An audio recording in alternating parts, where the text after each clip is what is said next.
A Dog's Tale. By Mark Twain. Chapter 1. My father was a Saint Bernard, my mother was a collie, but I am a Presbyterian. This is what my mother told me. I do not know these nice distinctions myself. To me they are only fine large words meaning nothing. My mother had a fondness for such, she liked to say them, and see other dogs look surprised and envious, as wondering how she got so much education. But, indeed, it was not real education, it was only show. She got the words by listening in the dining room and drawing room when there was company, and by going with the children to Sunday school and listening there, and whenever she heard a large word she said it over to herself many times, and so was able to keep it until there was a dogmatic gathering in the neighborhood, then she would get it off, and surprise and distress them all, from pocket pup to mastiff, which rewarded her for all her trouble. If there was a stranger he was nearly sure to be suspicious, and when he got his breath again he would ask her what it meant. And she always told him. He was never expecting this but thought he would catch her, so when she told him, he was the one that looked ashamed, whereas he had thought it was going to be she. The others were always waiting for this, and glad of it and proud of her, for they knew what was going to happen, because they had had experience. When she told the meaning of a big word they were all so taken up with admiration that it never occurred to any dog to doubt if it was the right one, and that was natural, because, for one thing, she answered up so promptly that it seemed like a dictionary speaking, and for another thing, where could they find out whether it was right or not? For she was the only cultivated dog there was. By and by, when I was older, she brought home the word unintellectual, one time, and worked it pretty hard all the week at different gatherings, making much unhappiness and despondency, and it was at this time that I noticed that during that week she was asked for the meaning at 8 different assemblages, and flashed out a fresh definition every time, which showed me that she had more presence of mind than culture, though I said nothing, of course. She had one word which she always kept on hand, and ready, like a life preserver, a kind of emergency word to strap on when she was likely to get washed overboard in a sudden way. That was the word synonymous. When she happened to fetch out a long word which had had its day weeks before and its prepared meanings gone to her dump pile, if there was a stranger there of course it knocked him groggy for a couple of minutes, then he would come to, and by that time she would be away downwind on another tack, and not expecting anything, so when he'd hail and ask her to cash in, I, the only dog on the inside of her game, could see her canvas flicker a moment, but only just a moment, then it would belly out.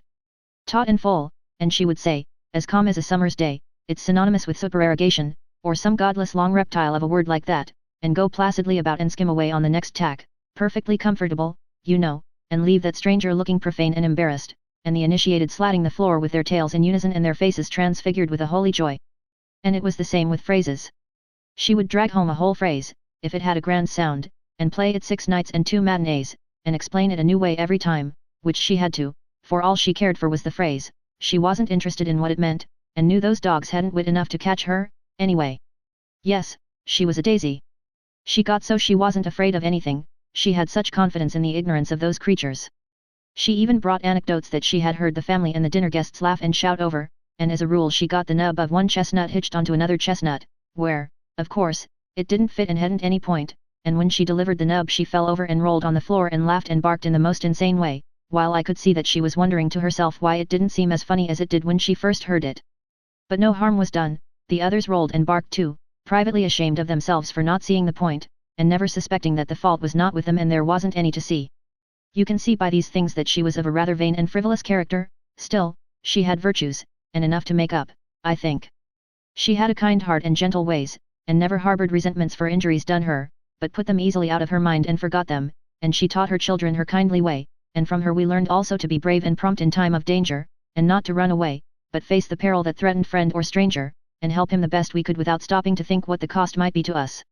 And she taught us not by words only, but by example, and that is the best way and the surest and the most lasting. Why, the brave things she did, the splendid things. She was just a soldier, and so modest about it, well, you couldn't help admiring her, and you couldn't help imitating her, not even a King Charles Spaniel could remain entirely despicable in her society. So, as you see, there was more to her than her education. Chapter 2. When I was well grown, at last, I was sold and taken away, and I never saw her again.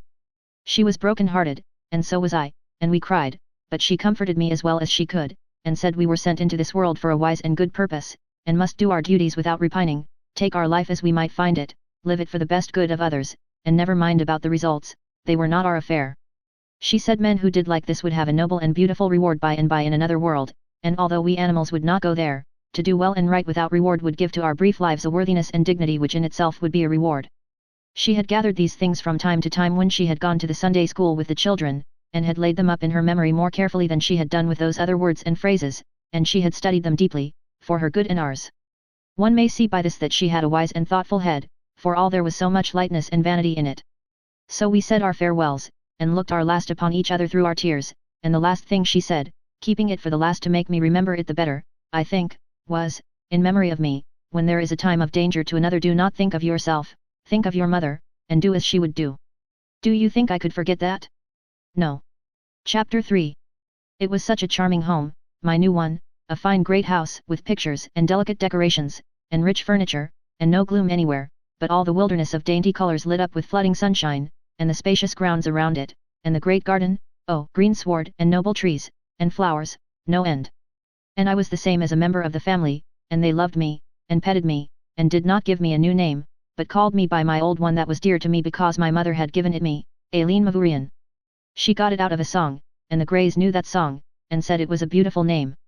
Mrs. Grey was 30, and so sweet and so lovely, you cannot imagine it, and Sadie was 10, and just like her mother, just a darling slender little copy of her, with auburn tails down her back, and short frocks, and the baby was a year old and plump and dimpled, and fond of me, and never could get enough of hauling on my tail, and hugging me, and laughing out its innocent happiness, and Mr. Grey was 38 and tall and slender and handsome, a little bald in front, alert, quick in his movements, business-like, prompt, decided, unsentimental, and with that kind of trim chiseled face that just seems to glint and sparkle with frosty intellectuality.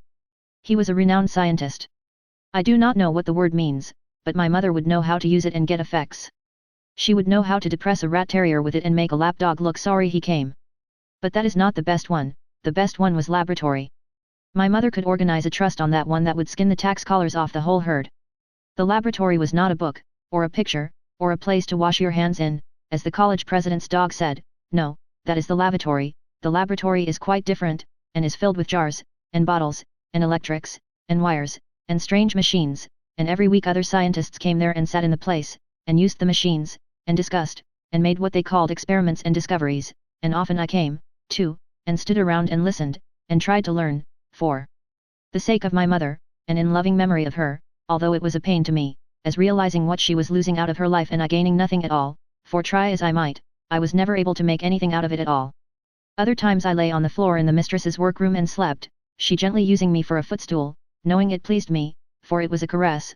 Other times I spent an hour in the nursery, and got well tousled and made happy. Other times I watched by the crib there, when the baby was asleep and the nurse out for a few minutes on the baby's affairs. Other times I romped and raced through the grounds and the garden with Sadie till we were tired out, then slumbered on the grass in the shade of a tree while she read her book. Other times I went visiting among the neighbor dogs, for there were some most pleasant ones not far away, and one very handsome and courteous and graceful one, a curly-haired Irish setter by the name of Robin Adair, who was a Presbyterian like me, and belonged to the Scotch minister. The servants in our house were all kind to me and were fond of me, and so, as you see, mine was a pleasant life. There could not be a happier dog that I was, nor a gratefuller one. I will say this for myself, for it is only the truth, I tried in all ways to do well and right, and honor my mother's memory and her teachings, and earn the happiness that had come to me, as best I could. By and by came my little puppy, and then my cup was full, my happiness was perfect. It was the dearest little waddling thing, and so smooth and soft and velvety, and had such cunning little awkward paws, and such affectionate eyes, and such a sweet and innocent face, and it made me so proud to see how the children and their mother adored it, and fondled it, and exclaimed over every little wonderful thing it did. It did seem to me that life was just too lovely to. Then came the winter. One day I was standing a watch in the nursery. That is to say, I was asleep on the bed. The baby was asleep in the crib, which was alongside the bed, on the side next the fireplace. It was the kind of crib that has a lofty tent over it made of gauzy stuff that you can see through. The nurse was out, and we two sleepers were alone. A spark from the wood fire was shot out, and it lit on the slope of the tent. I suppose a quiet interval followed, then a scream from the baby awoke me, and there was that tent flaming up toward the ceiling. Before I could think, I sprang to the floor in my fright, and in a second was halfway to the door, but in the next half-second my mother's farewell was sounding in my ears, and I was back on the bed again. I reached my head through the flames and dragged the baby out by the waistband, and tugged it along, and we fell to the floor together in a cloud of smoke. I snatched a new hold, and dragged the screaming little creature along and out at the door and around the bend of the hall, and was still tugging away, all excited and happy and proud, when the master's voice shouted, "Begone, you cursed beast!" And I jumped to save myself, but he was furiously quick, and chased me up, striking furiously at me with his cane, I dodging this way and that, in terror, and at last a strong blow fell upon my left foreleg, which made me shriek and fall, for the moment, helpless. The cane went up for another blow, but never descended, for the nurse's voice rang wildly out, "The nursery's on fire." And the master rushed away in that direction, and my other bones were saved. The pain was cruel, but, no matter, I must not lose any time, he might come back at any moment, so I limped on 3 legs to the other end of the hall, where there was a dark little stairway leading up into a garret where old boxes and such things were kept, as I had heard say, and where people seldom went. I managed to climb up there, then I searched my way through the dark among the piles of things, and hid in the secretest place I could find. It was foolish to be afraid there, yet still I was, so afraid that I held in and hardly even whimpered, though it would have been such a comfort to whimper, because that eases the pain, you know. But I could lick my leg, and that did some good. For half an hour there was a commotion downstairs, and shoutings, and rushing footsteps, and then there was quiet again. Quiet for some minutes, and that was grateful to my spirit, for then my fears began to go down, and fears are worse than pains, oh, much worse. Then came a sound that froze me. They were calling me by name, hunting for me. It was muffled by distance, but that could not take the terror out of it, and it was the most dreadful sound to me that I had ever heard. It went all about, everywhere, down there, along the halls, through all the rooms, in both stories, and in the basement and the cellar, then outside, and farther away, then back, and all about the house again, and I thought it would never stop. But at last it did, hours and hours after the vague twilight of the garret had long ago been blotted out by black darkness. Then in that blessed stillness my terrors fell little by little away, and I was at peace and slept. It was a good rest I had, but I woke before the twilight had come again. I was feeling fairly comfortable, and I could think out a plan now. I made a very good one, which was, to creep down, all the way down the back stairs, and hide behind the cellar door, and slip out and escape when the iceman came at dawn, while he was inside filling the refrigerator. Then I would hide all day, and start on my journey when night came, my journey to, well, anywhere where they would not know me and betray me to the master. I was feeling almost cheerful now, then suddenly I thought, why, what would life be without my puppy? That was despair. There was no plan for me. I saw that, I must stay where I was, stay and wait and take what might come. It was not my affair, that was what life is, my mother had said it. Then, well, then the calling began again. All my sorrows came back. I said to myself, the master will never forgive. I did not know what I had done to make him so bitter and so unforgiving, yet I judged it was something a dog could not understand, but which was clear to a man and dreadful. They called and called, days and nights, it seemed to me.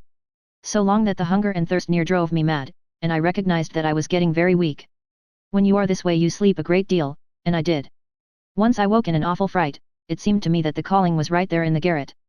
And so it was Sadie's voice, and she was crying, my name was falling from her lips all broken, poor thing, and I could not believe my ears for the joy of it when I heard her say, "Come back to us, oh, come back to us, and forgive, it is all so sad without our." I broke in with such a grateful little yelp, and the next moment Sadie was plunging and stumbling through the darkness and the lumber and shouting for the family to hear, she's found, she's found. The days that followed, well, they were wonderful. The mother and Sadie and the servants, why, they just seemed to worship me. They couldn't seem to make me a bed that was fine enough, and as for food, they couldn't be satisfied with anything but game and delicacies that were out of season, and every day the friends and neighbors flocked in to hear about my heroism. That was the name they called it by, and it means agriculture. I remember my mother pulling it on a kennel once, and explaining it in that way, but didn't say what agriculture was, except that it was synonymous with intramural incandescence, and a dozen times a day Mrs. Gray and Sadie would tell the tale to newcomers, and say I risked my life to save the babies, and both of us had burns to prove it, and then the company would pass me around and pet me and exclaim about me, and you could see the pride in the eyes of Sadie and her mother, and when the people wanted to know what made me limp, they looked ashamed and changed the subject, and sometimes when people hunted them this way and that way with questions about it, it looked to me as if they were going to cry. And this was not all the glory, no, the master's friends came, a whole 20 of the most distinguished people, and had me in the laboratory, and discussed me as if I was a kind of discovery, and some of them said it was wonderful in a dumb beast, the finest exhibition of instinct they could call to mind, but the master said, with vehemence, it's far above instinct, it's reason, and many a man, privileged to be saved and go with you and me to a better world by right of its possession, has less of it than this poor silly quadruped that's foreordained to perish. And then he laughed, and said, why, look at me, I'm a sarcasm. Bless you, with all my grand intelligence, the only thing I inferred was that the dog had gone mad and was destroying the child, whereas but for the beast's intelligence, its reason, I tell you, the child would have perished. They disputed, and I was the very center of subject of it all, and I wished my mother could know that this grand honor had come to me, it would have made her proud. Then they discussed optics, as they called it, and whether a certain injury to the brain would produce blindness or not, but they could not agree about it, and said they must test it by experiment by and by, and next they discussed plants, and that interested me, because in the summer Sadie and I had planted seeds, I helped her dig the holes, you know, and after days and days a little shrub or a flower came up there, and it was a wonder how that could happen, but it did, and I wished I could talk, I would have told those people about it and shown then how much I knew, and been all alive with the subject, but I didn't care for the optics, it was dull, and when they came back to it again it bored me, and I went to sleep. Pretty soon it was spring, and sunny and pleasant and lovely, and the sweet mother and the children patted me and the puppy goodbye, and went away on a journey and a visit to their kin, and the master wasn't any company for us, but we played together and had good times, and the servants were kind and friendly, so we got along quite happily and counted the days and waited for the family. And one day those men came again, and said, now for the test, and they took the puppy to the laboratory, and I limped three-leggedly along, too, feeling proud, for any attention shown to the puppy was a pleasure to me, of course. They discussed and experimented, and then suddenly the puppy shrieked, and they set him on the floor, and he went staggering around, with his head all bloody, and the master clapped his hands and shouted, there, I've won, confess it. He's a blind as a bat. And they all said, it's so, you've proved your theory, and suffering humanity owes you a great debt from henceforth, and they crowded around him, and wrung his hand cordially and thankfully, and praised him. But I hardly saw or heard these things, for I ran at once to my little darling, and snuggled close to it where it lay, and licked the blood, and it put its head against mine, whimpering softly, and I knew in my heart it was a comfort to it in its pain and trouble to feel its mother's touch, though it could not see me. Then it dropped down presently and its little velvet nose rested upon the floor, and it was still, and did not move any more. Soon the master stopped discussing a moment, and rang in the footman, and said, bury it in the far corner of the garden, and then went on with the discussion, and I trotted after the footman, very happy and grateful, for I knew the puppy was out of its pain now, because it was asleep. We went far down the garden to the farthest end, where the children and the nurse and the puppy and I used to play in the summer in the shade of a great elm, and there the footman dug a hole, and I saw he was going to plant the puppy, and I was glad, because it would grow and come up a fine handsome dog, like Robin Adair, and be a beautiful surprise for the family when they came home, so I tried to help him dig, but my lame leg was no good, being stiff, you know, and you have to have two, or it is no use. When the footman had finished and covered little Robin up, he patted my head, and there were tears in his eyes, and he said, poor little doggy, you saved his child. I have watched 2 whole weeks, and he doesn't come up. This last week a fright has been stealing upon me. I think there is something terrible about this. I do not know what it is, but the fear makes me sick, and I cannot eat, though the servants bring me the best of food, and they pet me so, and even come in the night and cry and say, poor doggy, do give it up and come home, don't break our hearts. And all this terrifies me the more, and makes me sure something has happened. And I am so weak, since yesterday I cannot stand on my feet any more. And within this hour the servants, looking toward the sun where it was sinking out of sight and the night chill coming on, said things I could not understand, but they carried something cold to my heart. Those poor creatures. They do not suspect. They will come home in the morning, and eagerly ask for the little doggy that did the brave deed, and who of us will be strong enough to say the truth to them, the humble little friend is gone where go the beasts that perish.